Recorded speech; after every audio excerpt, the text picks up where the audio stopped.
তো প্রথমে আমরা কি করব, আজকে এই যে এই ছবিটা দিয়ে একটা ইমেজ এখান থেকে আমরা প্রোডাক্ট জেনারেট করব। তো এটা হচ্ছে আমরা এই যে ইনপুট দিয়ে এখান থেকে আপলোড করতে পারি যে কোনো প্রোডাক্ট। আপলোড দেওয়ার পরে আমরা এই যে গুগল চ্যাট জিপিটিকে এটাই লিখে দিলাম। এই যে এখানে ডিসক্রিপশনটা ভালো করে দেখানো হয় যে এটা লিখলাম যে এই ছবি দিয়ে আমারে মানে কিছু আরও 3টা ছবি জেনারেট করে দেওয়ার জন্য বলছি।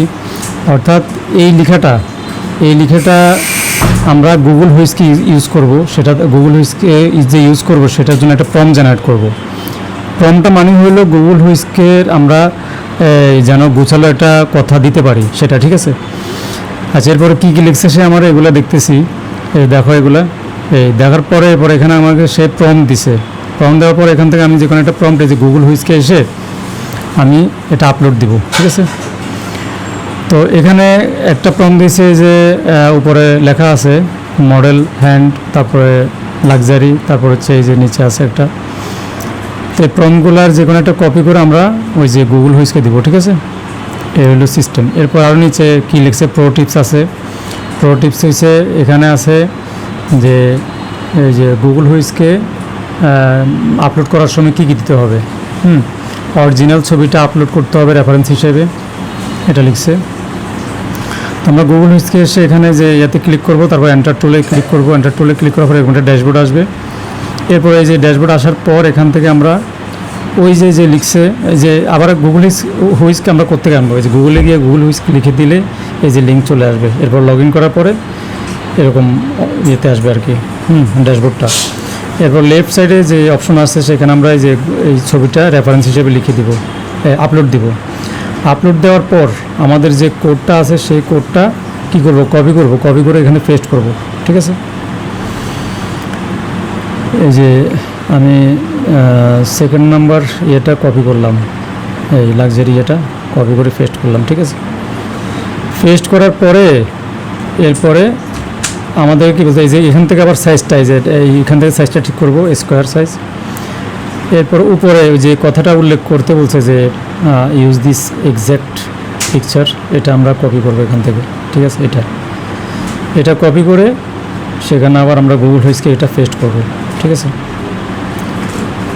উপরে আমরা এটাকে পেস্ট করে দিলাম একদম উপরে দিয়ে। তারপর কী লিখছে এখানে তেমন আর কিছু নেই, মোটামুটি এই দুইটা ফলো করতে পারতো, ইমেজ আর হলো ওই কথাটা রেফারেন্স হিসেবে ইমেজটা দিতে হবে, আর হলো যে এক্স্যাক্ট ইমেজ, ঠিক আছে।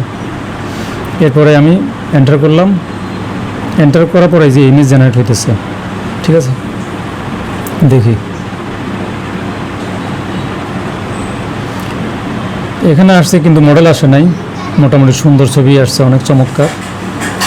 এটা কপিরাইট হবে না। তো আমরা মডেল অ্যাড করার জন্য কি করা যায়, মডেল অ্যাড করার জন্য এখানে এসে আবার লিখে দিব যে একটা মডেল অ্যাড করে দাও, ঠিক আছে। এখানে আমরা চ্যাট জিপিটিকে এটা লিখে দেব, কারণ সে তো এটা মেমোরিতে নিয়ে নিছে, তার কী করতে হবে।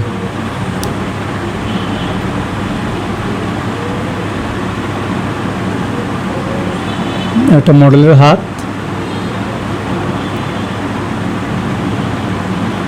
আমি আসলে ভয়েসটা পরে দিয়েছি, কারণ হচ্ছে যখন আমি এটা রেকর্ড করছি তখন এই জিনিসটা ভয়েসটা রেকর্ড হয়নি এই কারণে, ঠিক আছে। এটা লিখে দিলাম। এরপর আবার সে এটা জেনারেট করে দিচ্ছে ফাইনাল প্রম্পট। এখন আমি এটা কপি করে এই পুরোটা কপি করে আবার এখানে দিব, ঠিক আছে। আগের প্রম্পট কিন্তু ডিলিট করে দিব, আগের প্রম্পট ডিলিট করে কিন্তু ওই কথাটা রাখবো যে ইউজ এক্স্যাক্ট মানে ইমেজ, ঠিক আছে, দিলাম। এরপর আবার এন্টার, দেখি। আচ্ছা, এবার আসছে, কিন্তু আমি চাচ্ছি এশিয়া প্যাসিফিক মডেল। এই যে মডেলটা আসছে এটা আমার পছন্দ হচ্ছে না, এশিয়া প্যাসিফিক, ঠিক আছে। তো আমি আবার করব, আমি আবার গুগল হুইস্কে গিয়ে আবার বলে দিব যে এটা চ্যাট জিপিটিকে বলবো যে তুমি আবার এটাকে এশিয়া প্যাসিফিক করে দাও, ঠিক আছে। তো দেখি আমরা এখানেও করতে পারি, এটা ইচ্ছে করলে মানে চাইলে এখানে অ্যাড করে দিতে পারি, চাইলে এখানে অ্যাড করে দিতে পারি। লেখাটা আমি এখানে অ্যাড করে দিচ্ছি। এই যে ঠিক আছে, এখানে অ্যাড করে দিলাম। এরপর আবার এন্টার করলাম। এবার দেখি, এবার আরেকটা আসছে। প্রথম ছবিটা ঠিক আছে, আবারও এশিয়া প্যাসিফিক হয়নি, আমার কাছে মনে হচ্ছে না। আচ্ছা, আমি কি করব, ওই যে আরেকটা ছবি অ্যাড করব গুগল থেকে নিয়ে। ওই যে এখানে আমাকে অলরেডি দেওয়া হয়েছে, আমরা ওই যে এটা গ্রুপে গিয়ে ছবিটা নিচ্ছি। গুগলে অলরেডি এরকম ছবি দেওয়া আছে, গুগল থেকে নিয়ে যে ছবিটা দিছে, এই যে এই ছবিটা আমরা এখন ডাউনলোড করব। ঠিক আছে, ডাউনলোড করে নিলাম। ডাউনলোড করে নিয়ে ও গুগল হুইস্কের এরকম ছবির রেফারেন্স দ্বিতীয় অপশনে গিয়ে এটা আপলোড করে দিলাম। প্রথমটা তো আছেই, এটা দিতে আপলোড করে দিয়ে এবার আমি তাকে বলবো ফলো দিস ইমেজ। ঠিক আছে, ওমান এখান থেকে এটা কেটে দিয়ে face visible, not face visible, এখানে দিব হচ্ছে ফলো দিস ইমেজ। ঠিক আছে, দিয়ে ফলো ইমেজ দিয়ে এবারে এন্টার দিলাম। এরপর কি করলো, এই যে এবার আশা করি মোটামুটি হয়েছে। এবার আমরা এখান থেকে সেভ করে নেব। সেভ করে নিয়ে এবার আর কোনো কাজ নাই। উপরে যেমন এখান থেকে দুইটা নিতে পারি বা একটা নিতে পারি, নিচের এখান থেকে একটা নিতে পারি, উপর দুইটা নিয়ে নিচে যে কোনো একটা নিলেই হবে। ঠিক আছে, তো এই পর্যন্তই। পরবর্তীতে আবার আমি এটা কীভাবে আপলোড দিতে হবে এই প্রোডাক্টটা, সেটা আমি দেখাই দিই।